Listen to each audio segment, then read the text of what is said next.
More CJ Stroud comments from Colin Cowherd set Texans Twitter off. A lot of people upset about it. What did he actually say? Let's dive into it. And also, if the Texans had the number one overall pick and had a chance at Caleb Williams, what would you do? Let's go inside the locker room.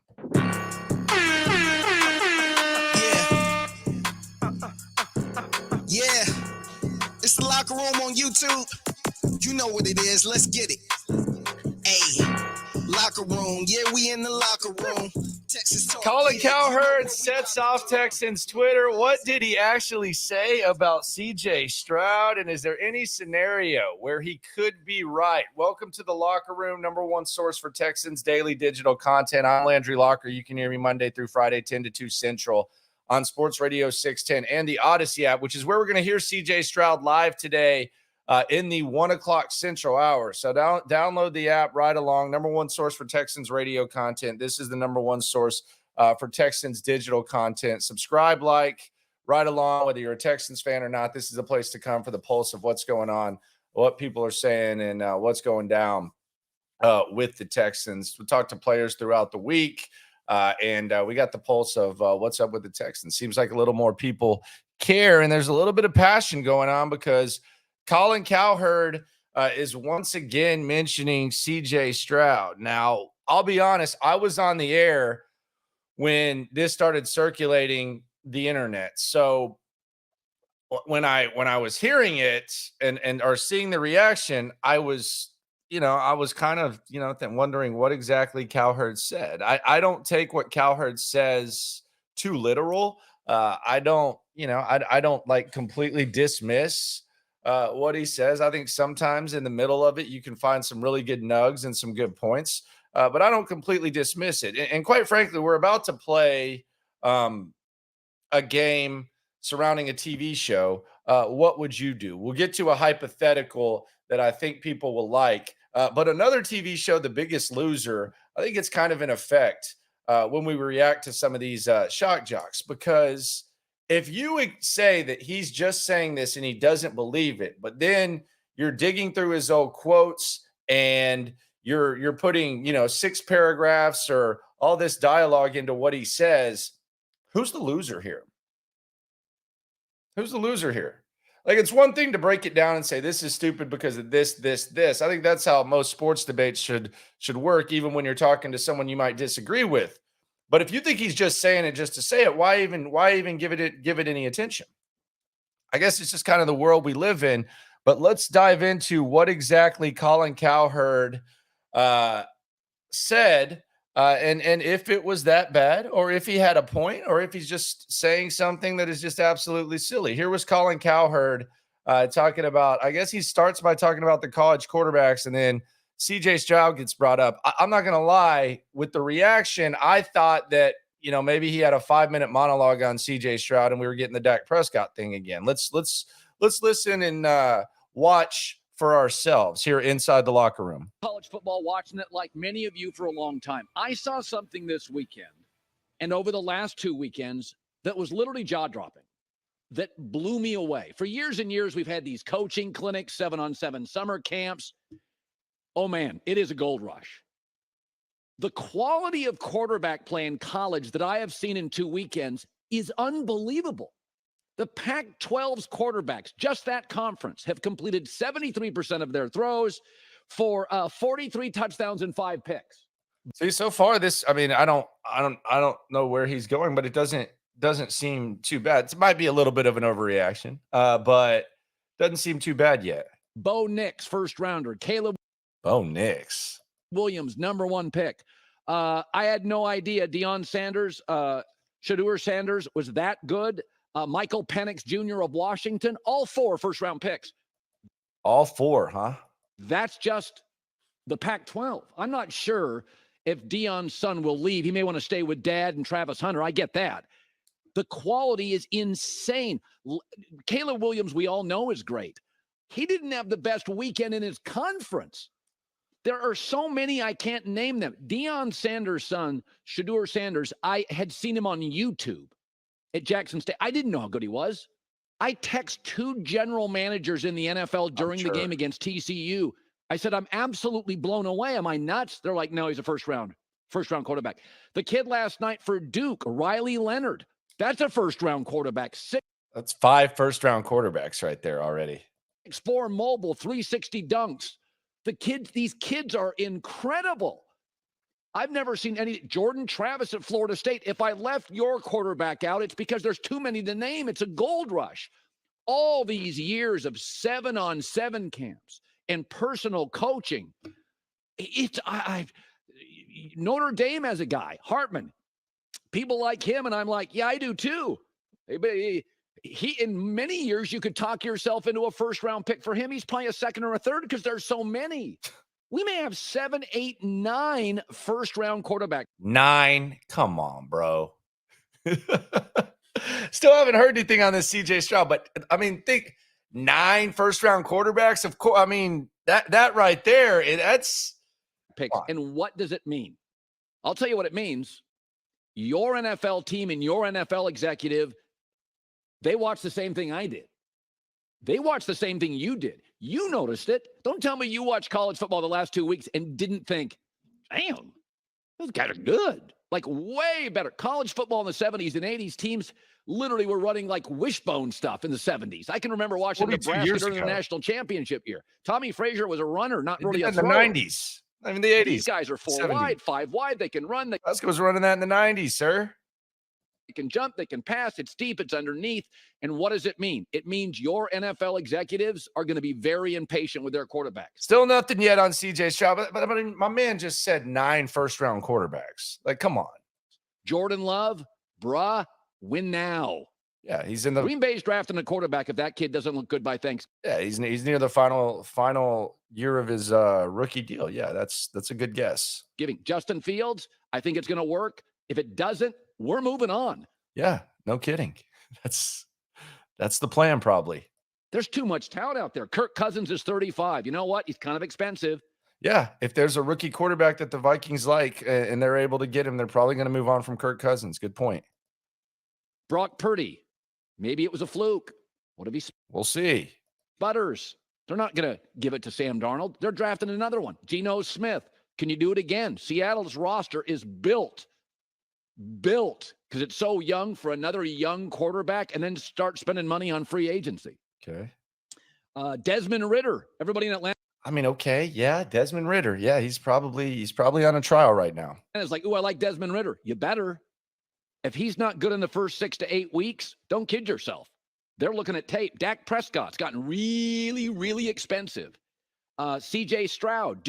Okay, this is where people got mad on the internet. Let's hear what he says about CJ. CJ Stroud. Do you give him a second year? These guys I'm watching are more athletic than CJ Stroud.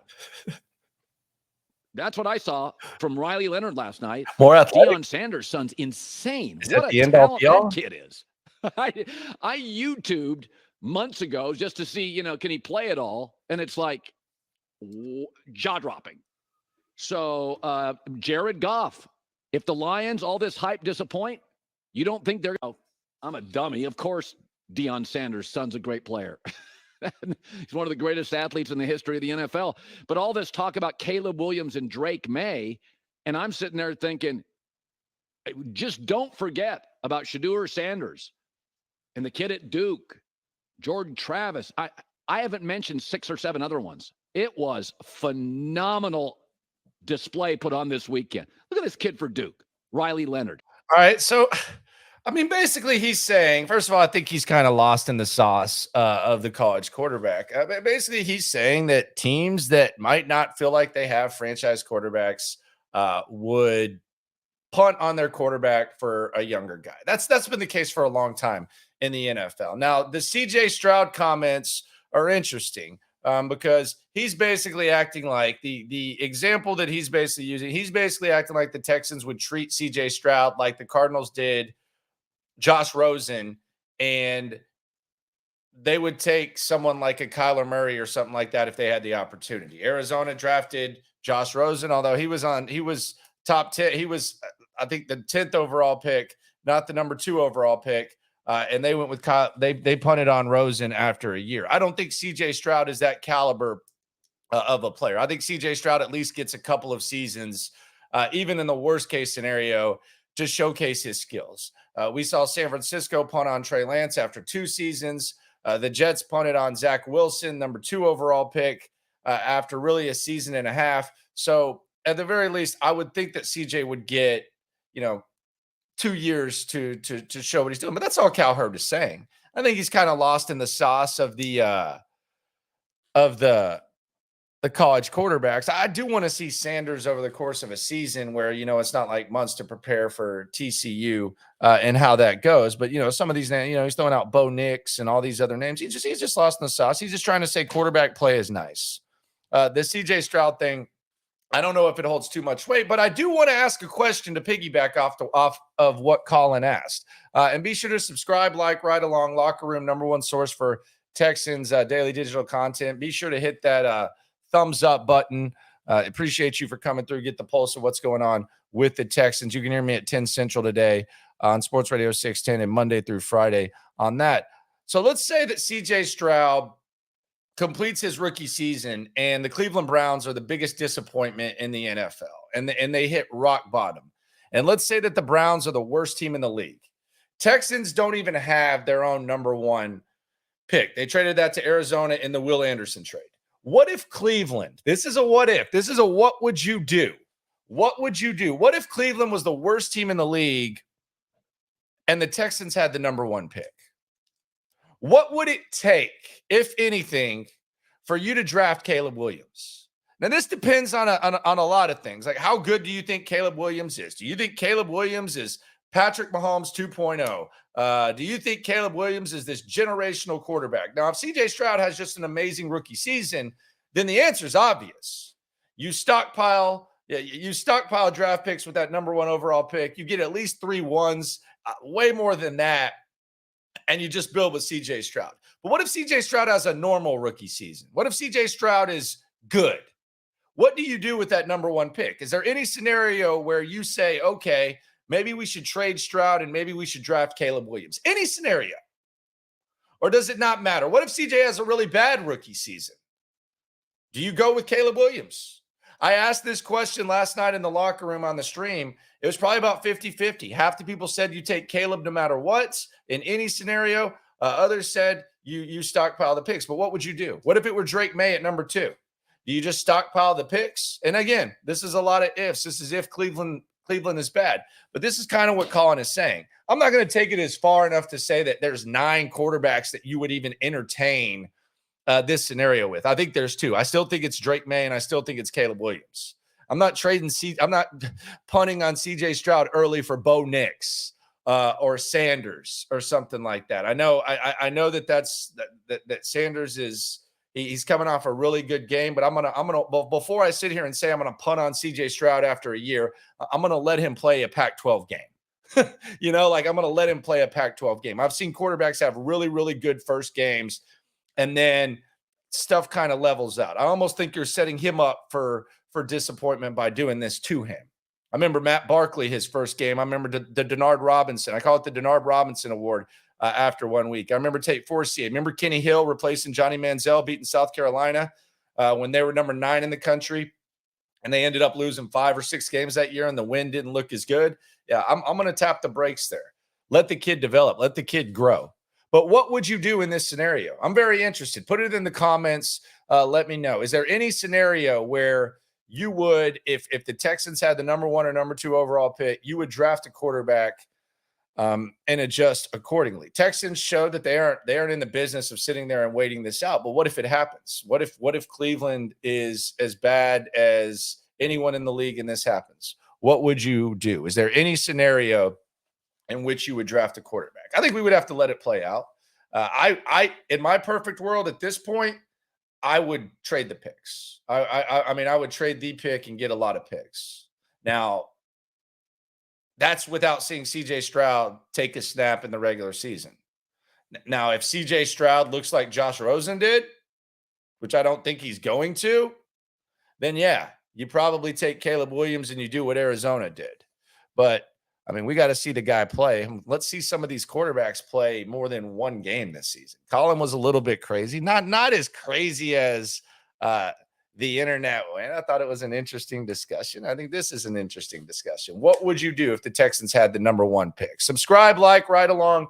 It is the Locker Room, number 1 source for Texans daily digital content. I'm Landry Locker, at Landry Locker on Twitter, at Landry Locker on all social media. Texans few days away. We'll hear from CJ today on the show. Also, probably going to hear from John Harbaugh. We're looking ahead to the game. There's a lot of questions to be discussed. Might discuss this a little bit as well. The Astros are coming off doing what they're doing. But let me know what you think of this and this scenario. Colin talks, Colin speaks. It is what it is. Sometimes some interesting discussion can elevate from it. No matter what happens, though, when it comes to this Texan stuff, we're all in it together. Have a good one. We got taste for days. Opinions to give, we got takeaways. If it's up, then it's up. We number